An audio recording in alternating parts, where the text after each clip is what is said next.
17 años de mi vida habían sido entregados a Sistemas Velázquez, pero esa mañana, los pisos de mármol de la torre en el corazón de Ciudad de México se sintieron extrañamente ajenos bajo mis zapatos.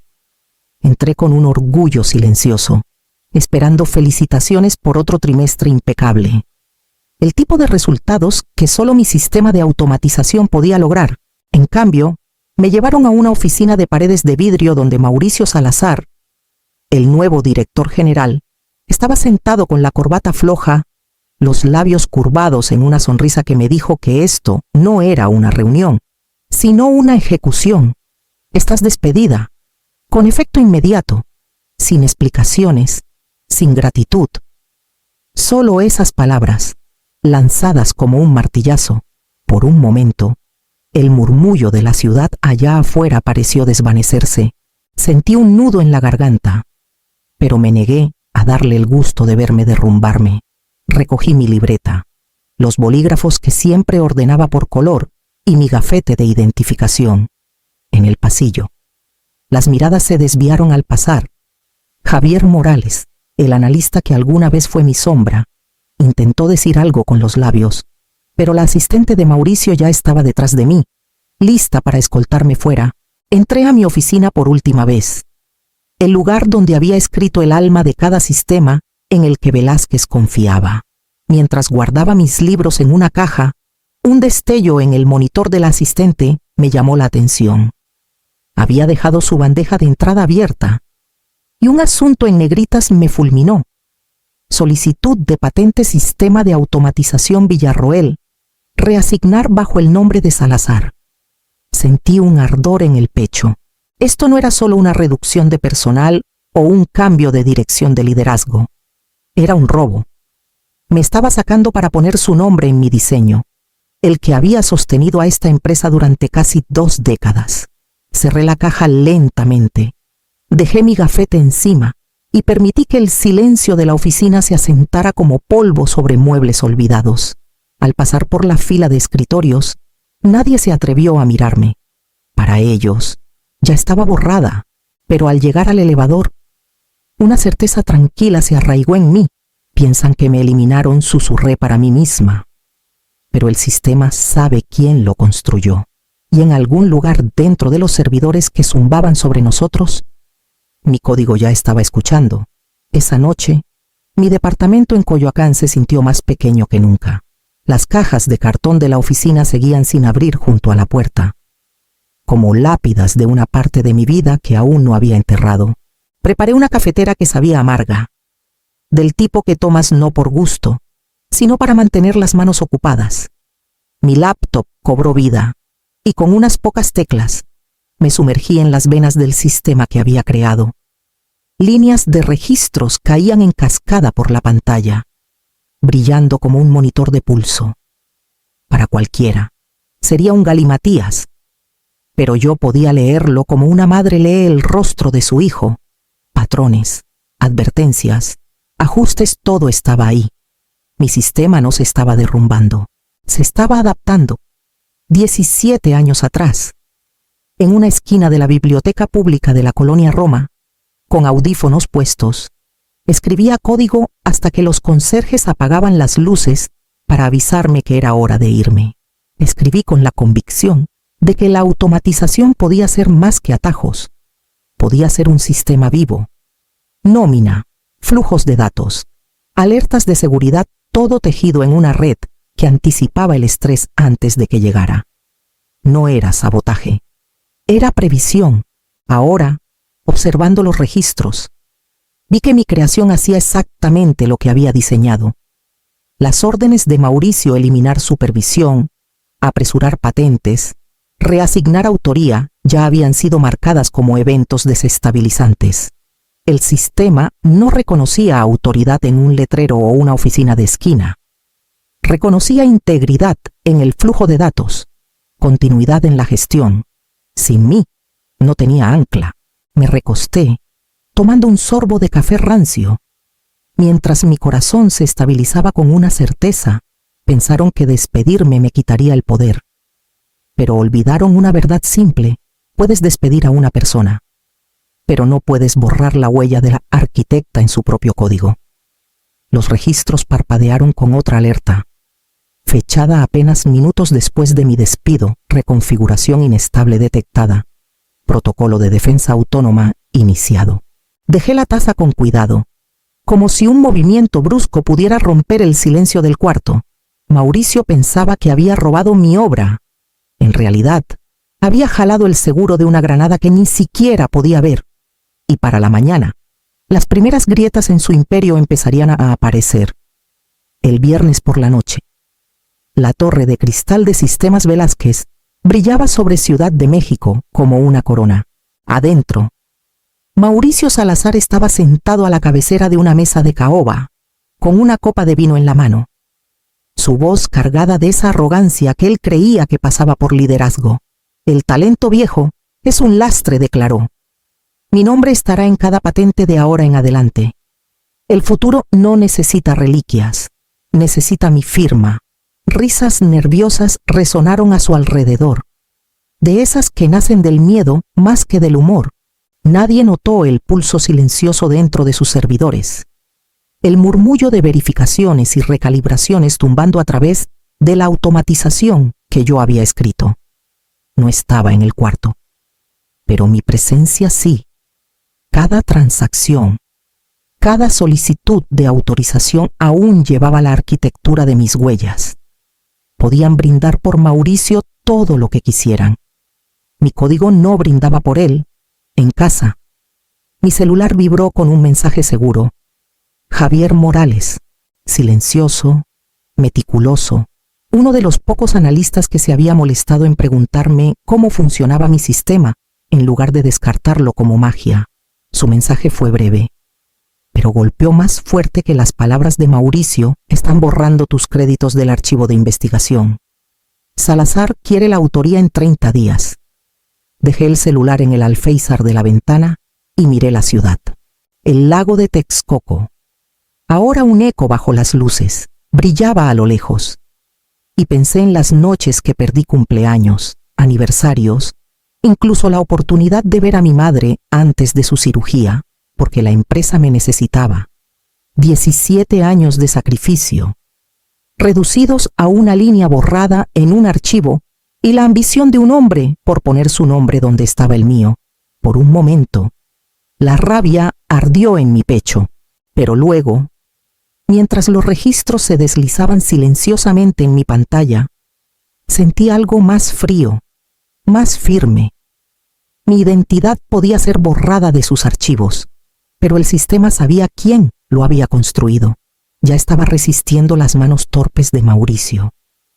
Miré las luces de la ciudad parpadear como señales en la noche y susurré al cristal: borra mi nombre si puedes. El código hablará más fuerte que la tinta. Y para cuando el sol saliera de nuevo, sabía que el sistema comenzaría a escribir su verdad por mí. El lunes amaneció gris sobre Ciudad de México, con un cielo que parecía aplastar las torres de cristal. Desperté con el zumbido de mi celular patinando sobre la mesa de la cocina. Al principio, pensé que era otro mensaje de un reclutador, pero las notificaciones comenzaron a acumularse una tras otra. La nómina falló. Los correos rebotaban sin entregarse. Las invitaciones a reuniones giraban en bucles infinitos. Mi sistema, el que pensaron que podían arrancarme, estaba convulsionando en defensa propia. Abrí mi laptop con los dedos firmes en las teclas y accedí a los registros en vivo. Parpadeaban como un gráfico de fiebre. Conflicto de optimización interna. Ancla ausente. El sistema estaba haciendo exactamente lo que había diseñado para hacer: bajo estrés, protegerse de manos desestabilizadoras. Para la Junta, debía parecer sabotaje. Para mí, era poesía. A media mañana, la voz de Mauricio retumbaba por el edificio. Una colega, aún lo suficientemente leal como para pasarme actualizaciones, me mandó un mensaje desde una sala de juntas cerrada. Está gritando que es un hackeo. Amenaza con despedir al equipo de TI. Marisol Chávez le dijo: no es un hackeo, es la automatización, volviéndose contra nosotros. Casi podía imaginar el rostro de Mauricio, rojo contra el brillo estéril de los monitores de la sala, las venas marcándose en su frente al darse cuenta de que la fuerza bruta no podía intimidar al código. Más mensajes llegaron. La nómina se detuvo. La gente no puede pagar la renta. Los servidores se están devorando a sí mismos. Diana, ¿sabías que esto pasaría? Miré la corriente de palabras desesperadas llenando mi pantalla. Mi respuesta a todas ellas reposaba en el zumbido silencioso de mi departamento, sí. Lo sabía, pero saber no era culpa. Había escrito resiliencia, no venganza. Ellos despidieron al ancla y el barco se estaba desgarrando. Cerré la laptop lentamente, el sonido de la bisagra como un punto final en una oración larga e ininterrumpida. Por primera vez en días, no sentía ardor en el pecho, ni el dolor de la humillación, solo una respiración tranquila y constante. Habían borrado mi nombre del archivo, pero el sistema lo estaba escribiendo en cada transacción fallida, en cada bucle colapsado. Y para el martes por la mañana, las fracturas se extenderían en algo que ya no podrían negar. El martes por la mañana, el caos se había convertido en el sistema operativo de la empresa. Mi celular se iluminó con alertas de noticias antes de que siquiera abriera los ojos. La cuenta oficial de Velázquez, con más de 5 millones de seguidores, había sido renombrada durante la noche Sistema Villarroel. Un nombre que creían haber enterrado ahora gritaba en cada feed. Las capturas de pantalla se esparcieron como fuego. Los hashtags se multiplicaban más rápido de lo que cualquier equipo de relaciones públicas podía contener. Preparé café y revisé las actualizaciones. Los contratos desaparecían de las bóvedas digitales. Archivos enteros se reducían a directorios vacíos. Un cliente emitió un comunicado anunciando que terminaba su sociedad de millones de pesos de inmediato, citando negligencia grave en la gestión de datos. Otros lo siguieron pronto. Los inversionistas entraron en pánico. La línea de la bolsa en mi pantalla se desplomó como un acantilado. Dentro de la torre, Mauricio luchaba por recuperar el control. Una colega me mandó un relato en vivo. Está gritando al equipo de TI, exigiendo que desconecten todo. Pero cada comando de apagado solo desencadenaba nuevos bucles de error. Departamentos enteros quedaron bloqueados de sus sistemas. Sus gafetes inservibles en las puertas de seguridad. Alguien intentó restaurar desde un respaldo, solo para encontrar los archivos atrapados en errores recursivos, devorándose a sí mismos. Marisol Chávez, jefa de seguridad, finalmente cortó el ruido. Se inclinó hacia Mauricio. Su voz apenas audible sobre los gritos. Esta arquitectura no fue diseñada para apagarse. Fue diseñada para adaptarse. Y no nos reconoce. Imaginé el silencio que debió seguir. La comprensión cayendo en los rostros alrededor de la mesa. Eran intrusos en una casa que ya no reconocía su propiedad. Mi celular vibró de nuevo. La gente llora en los pasillos. Los clientes no paran de llamar. Mauricio parece estar desmoronándose. Dejé la taza de café. El calor aún en mis palmas. Mi sistema no estaba diseñado para destruir, sino para protegerse de manipulaciones imprudentes. Ahora estaba sosteniendo un espejo, reflejando cada atajo codicioso que Mauricio había intentado imponer. Caminé hacia la ventana. El horizonte de Ciudad de México bañado en la luz pálida del amanecer. Y por primera vez desde mi despido, me sentí más alta que esas torres. Habían robado mi nombre, pero para la mañana, el mundo lo estaba gritando de vuelta, tallado en cada titular. Y para la tarde, la Junta se daría cuenta de que solo quedaba una persona capaz de detener la hemorragia. A media tarde, el pánico llegó a mi puerta. Mi celular sonó con un número desconocido, pero la voz fue inconfundible. Mauricio Salazar, normalmente presumido y afilado, ahora sonaba estrangulado. Sus palabras apretadas entre dientes. Regresa, dijo. Arregla esto. Te compensaremos generosamente. Dejé que el silencio se alargara hasta que escuché su respiración acelerarse. Luego respondí. Tranquila, medida. Dijiste con efecto inmediato: ya no trabajo para ti. Por un momento, perdió el tono pulido que usaba como armadura. ¿Tienes idea de lo que esto nos está costando? Cada hora son millones. Nuestra reputación se desintegra. No puedes quedarte ahí sentada mientras... Lo corté, no lo rompí yo. Lo hiciste tú al sacar a la única persona que lo entendía. Su voz se quebró en súplicas, pero colgué antes de que la desesperación se convirtiera en amenazas. Dejé el celular boca abajo en la mesa. Su vibración continuando por minutos, un pulso de caos que me negué a absorber. Al caer la noche, la ciudad destellaba con ventanas de oficinas encendidas hasta tarde, como si la propia Ciudad de México observara la implosión. Mi celular vibró de nuevo, pero esta vez el tono era diferente, un canal cifrado que reconocí. Isabela Torres, una de las miembros más agudas de la Junta, nunca gastaba palabras. Su voz no tenía el pánico de Mauricio, solo una precisión cortante. Nos reuniremos mañana. Nombra tus condiciones. Hice una pausa, dejándole saber que el silencio no era debilidad, sino negociación. Finalmente dije: no por venganza, por responsabilidad. Si quieren que entre a esa sala, es para construir algo mejor, no para tapar agujeros para que Salazar conserve su corona.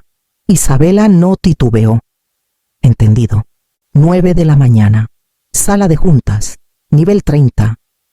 Cuando la línea se cortó miré el horizonte. Las luces temblando sobre el lago de Texcoco. Durante años, había sido el andamiaje invisible que sostenía su imperio. Ahora, con una decisión, me había convertido en el eje alrededor del cual giraban. Apagué la lámpara y dejé que el cuarto se hundiera en un silencio que no había sentido en semanas. Mañana, esperarían que negociara por sobrevivir, pero yo ya estaba planeando reescribir las reglas. A la mañana siguiente, la sala de juntas de mármol brillaba bajo la luz fría de los fluorescentes, pero el ambiente estaba fracturado. Las pantallas en las paredes sangraban rojo, con mensajes de error, contratos a medio cargar, tableros atrapados en estados de error infinitos. Los ejecutivos se gritaban unos a otros, las voces chocando como vidrio rompiéndose en el aire. En el centro de todo, Mauricio Salazar, con la corbata floja, la piel pálida y húmeda. Su voz se alzaba solo en ráfagas de furia, lanzando órdenes a medias que nadie obedecía. Parecía menos un líder y más un hombre ahogándose frente a su tripulación. Cuando Isabela Torres pidió silencio, la sala se aquietó. Señorita Villarroel, dijo con firmeza. Sus ojos en mí. El piso es suyo. Dejé que la pausa se asentara antes de hablar. Años de invisibilidad me habían enseñado el poder de las palabras medidas. El sistema puede estabilizarse, comencé, pero solo si se restaura la autoría. Los protocolos de gobernanza deben reinstaurarse en su forma original. Eso significa reconocer de dónde vino el sistema y por qué fue diseñado así. Varios directores se removieron incómodos, pero nadie me interrumpió. Continué. No volveré a esta empresa como contratista para limpiar su caos. Si quieren mi experiencia, estas son mis condiciones. Levanté un dedo. Reinstalen a mi equipo los ingenieros que construyeron esto conmigo, los que Salazar dejó de lado. Un segundo. Establezcan una política de tecnología ética vinculante. Salvaguardas.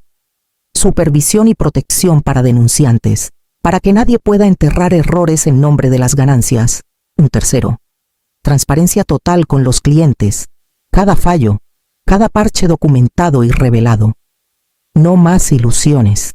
El silencio tras mi lista fue cortante, hasta que Mauricio lo rompió con una risa amarga. Nos está extorsionando, escupió, inclinándose con el último jirón de su autoridad. Lo miré sin parpadear. No, estoy protegiendo lo que construí de ti. El peso de mis palabras se asentó en la sala. Lo vi en cómo los ojos de Isabela se entrecerraron, en cómo otros miembros de la Junta evitaron la mirada de Mauricio. Por primera vez, no estaban seguros de que él fuera la apuesta más segura. Y en esa vacilación, sentí el cambio, el equilibrio inclinándose, aunque fuera ligeramente, hacia mí. El aire en la sala de juntas se espesó con el desdén de Mauricio. Golpeó la mesa y espetó: «Tengo respaldos preparados. Miren esto». Sus dedos apuñalaron la consola, abriendo un directorio etiquetado «Recuperación crítica, salvaguarda». Por un momento, la sala se inclinó hacia adelante, desesperada por salvación. Las pantallas se llenaron de barras de progreso, líneas de código rodando como una marea. Mauricio cruzó los brazos, sonriendo de nuevo, convencido de que estaba a punto de demostrar que yo era irrelevante. Pero entonces las barras de progreso se congelaron, uno por uno. Los archivos colapsaron en fragmentos corruptos. Los archivos de contratos mostraban solo signos de interrogación. Los datos de nómina se retorcían en bucles ilegibles. Un jadeo recorrió la sala. Alguien susurró: «Se fue todo». El color se drenó del rostro de Mauricio mientras los errores se multiplicaban. Esos respaldos no eran respaldos en absoluto, eran cáscaras. Atajos que él había ordenado para ahorrar costos. Archivos vacíos renombrados para parecer botes salvavidas. Su arrogancia había quemado su última ruta de escape. Isabela Torres se puso de pie, su voz lo suficientemente afilada como para cortar el silencio. «Señor Salazar, nos ha costado miles de millones. Ha destruido nuestra credibilidad con clientes, inversionistas y reguladores. Esta empresa no puede sobrevivir con usted al mando». Mauricio se lanzó hacia adelante, el rostro encendido. «No pueden hacer esto. Ella quemará esta empresa hasta los cimientos». «Seguridad», dijo Isabela. Dos guardias se movieron rápido. La silla de Mauricio chirrió al retroceder mientras luchaba por levantarse, sus protestas resonando contra las paredes de mármol. «Ella lo quemará todo, no confíen en ella». Su voz se desvaneció cuando las puertas se cerraron tras él. El silencio cayó. Todas las miradas se volvieron hacia mí. Las pantallas parpadeaban en rojo con caos, esperando un ancla. Me puse de pie. Caminé hacia la consola y puse las manos en el teclado.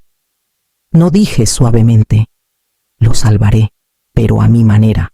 Los registros rodaron bajo mis dedos mientras restablecía las anclas, evitando la falsa arquitectura de Salazar, reconectando el sistema a su diseño original.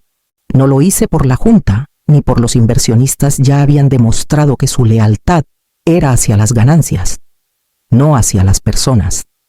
Lo hice por los empleados de nómina que necesitaban sus cheques, por los ingenieros cuya salud dependía del sistema funcionando.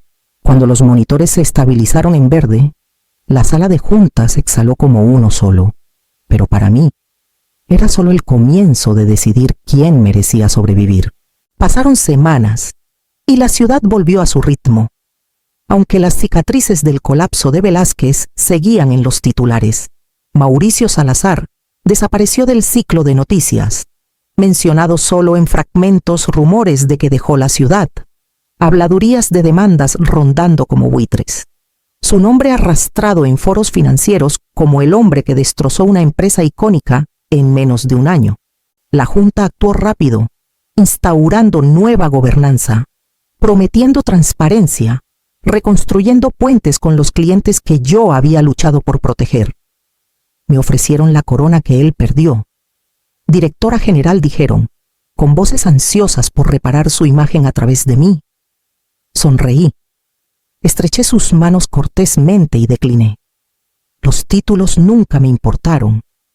Lo que importaba era el propósito.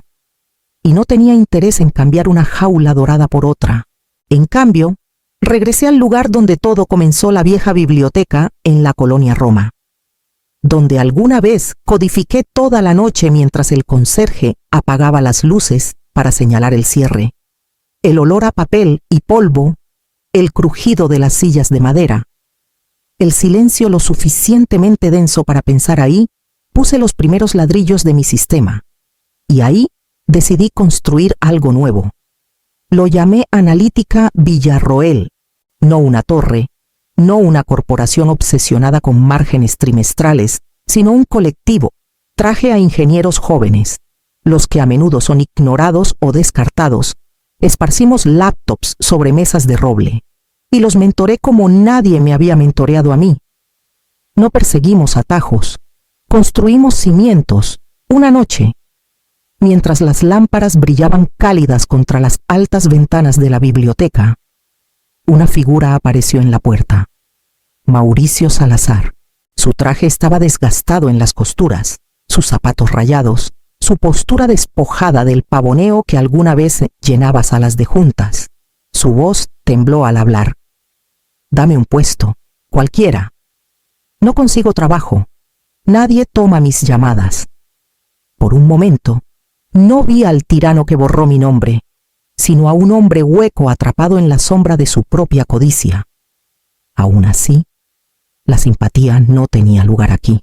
Lo miré a los ojos y dije, la automatización no reemplaza a las personas, las expone. Bajó la mirada. Sin réplica alguna, volví mi atención a los estudiantes reunidos en las mesas, sus pantallas vivas con el zumbido de ideas frescas. Mis pasos me llevaron más allá de él sin pausa. Más tarde, mientras caminaba a casa bajo el tenue brillo de los faroles, pensé en el viaje.